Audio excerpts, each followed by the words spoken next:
Entrego este programa al dios Eros, que las velas de esta noche ardan para reavivar la pasión y el fuego del deseo, el amor y, ¿por qué no?, la sexualidad.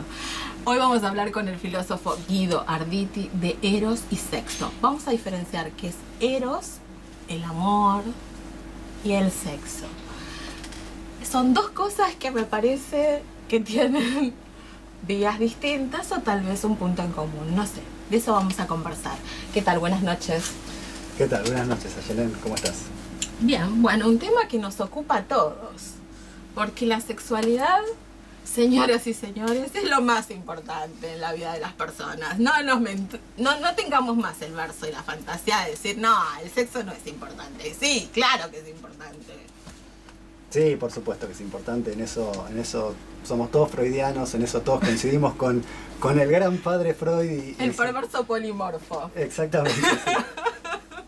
Así es. Chapó Freud por descubrirnos este mundo de fantasía sexual, de erotismo, de permitirnos tener eros y tánatos. En mi caso gana siempre eros, tánatos, fuera.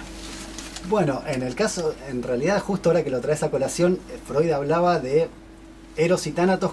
Él justamente tomaba estas divinidades de la mitología griega que, para ejemplificar esto que él llamaba que eran como dos impulsos innatos que existen dentro del ser humano, que Eros es como el deseo de fusión, de cohesión, de unión con el otro, o con la naturaleza, o con el mundo en general, digamos, y en algún punto también el amor, la ternura, el cariño, etc. Y por el otro lado Tánatos, que era más bien todo lo contrario. Tánatos era como el impulso de muerte, tanto autodirigido como hacia los demás, un impulso destructor, con ansias de dominio y de soberanía y de poder sobre los otros. Tal vez eso tenga la diferencia a la cual estamos apuntando. Eros es el dios del amor, sabemos que es el hijo de Ares y de Afrodita, y que viene con toda esa premisa que los romanos después denominaron Cupido, de un amor ideal, de cuidar al otro, de tener siempre presente, bueno, el amor que es más hermoso que te puede pasar en la vida. Y por el otro lado está la sexualidad con sus funciones biológicas y con el deseo y con la pulsión, de la cual nos habla Freud cuando dice que somos perversos polimorfos porque vivimos en función de la sexualidad y todo lo que hacemos lo hacemos por sexo. Sí, bueno, igual, digamos, en algún punto Freud no hacía una diferencia tan tajante entre una cosa y la otra. Freud decía que, por ejemplo, a la hora de comer, nosotros, a la hora, digamos, de masticar y de triturar la comida, ahí estaría presente tánatos, es como el impulso destructor, el impulso de muerte, justamente el impulso de muerte porque lo que comemos está muerto, digamos, y también por esta cuestión del masticar, el triturar, el deshacer la comida. Ahí estaría presente tánatos, pero él decía que en el segundo momento, como en el momento más de la digestión y demás, ahí estaría presente Eros, porque justamente lo que uno hace es asimilar esa comida a uno mismo, eso se vuelve parte de uno mismo, entonces ahí estaría presente Eros. Y él decía algo, él planteaba algo muy parecido con respecto al sexo. Él decía que un amante que no tuviese tánatos, o sea, un amante que no tuviese un cierto nivel de agresividad, si se quiere, de violencia, entre comillas, por supuesto, sería un amante impotente. Él mismo lo decía así. Un amante que fuese solo todo cariño, todo amor, sí, toda ternura, es un amante impotente. Pero también él decía, bueno, un amante que fuese solamente tánatos, tampoco porque digamos, sería, bueno, ahí sí sería lo que hablamos la vez pasada, ¿no? De la violencia de género, sería... El tema para mí se trata de la triada oscura, lo que vos estás diciendo, que es la parte esa que nosotros, de las personas, a veces uno dice, che, pero ¿por qué me engancho con este violento? No violento, vamos a dejar esa palabra de lado. Con esta persona que es sumamente narcisista, que no me da bola, que justo cuando yo necesito estoy pasando el mal momento, el tipo ni llama. Y la triada oscura, señoras y señores. Nos gustan los narcisistas, los que no te dan bola, los que te maltratan, lo que vos decís, lo que dice Freud. O sea, en algún punto el erotismo también maneja una parte oscura que se denomina así, señoras y señores, se llama la triada oscura. Estudié un par de años psicología, en la cual los individuos nos enganchamos con la falta del otro, la falta, porque el otro parece que viene a completarnos, pero parece que el juego está en que uno no se termine de completar mucho, porque si la cosa termina siendo un aburrimiento de todo amor, todo dulzura, todo hermoso, hermoso, hermoso, y ya no hay deseo. Parece que esa parte oscura que mencionaba Freud, que mencionaste vos, es como muy necesaria para sustentar una pareja. Que a mí me gustaría llamarla narrativa imaginaria. Todas las relaciones tienen una narrativa imaginaria que se sustenta en la fantasía. Sí, qué linda frase la que acabas de tirar. ¡Ay, gracias! Bueno, ¿qué pasa con Eros?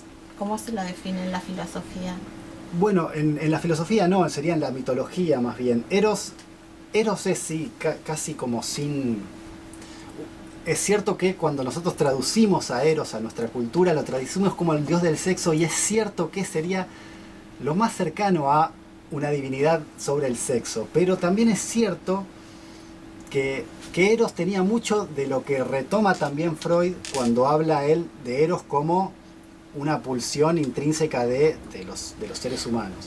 Porque, por ejemplo, para los griegos, para la mitología griega, cuando dos guerreros luchaban, lo que había entre ellos era Eros. Entonces, lo que había entre ellos era Eros, porque Eros tenía que ver también con la dominación del otro, con sobreponerse sobre el otro. Entonces, Eros estaba presente tanto en una relación sexual como en la lucha entre dos guerreros. Bien, podríamos decir entonces que Eros es toda esta mística del amor, y la sexualidad puramente reproductiva o el deseo. ¿Hay alguna diferencia entre esto? O sea, sí, obvio, ¿no? Hoy en día la gente tiene sexo y no tiene amor, dicen algunos. No lo sé, me queda duda. No sé si alguien puede tener sexo sin amor. Me parece que si la cosa se repite, algo hay de amor, no sé. ¿Cómo es el tema? ¿Se puede diferenciar la sexualidad de Eros, la sexualidad del amor? Y yo creería que sí, porque esto depende más que nada de cuestiones culturales. No creo que haya una respuesta en términos de que el instinto natural del ser humano lo lleve a la posibilidad o imposibilidad de diferenciar estas dos cosas. Si estas dos cosas se diferencian conceptual y culturalmente, se pueden diferenciar en el plano de la realidad, digamos, en el plano de la cotidianidad.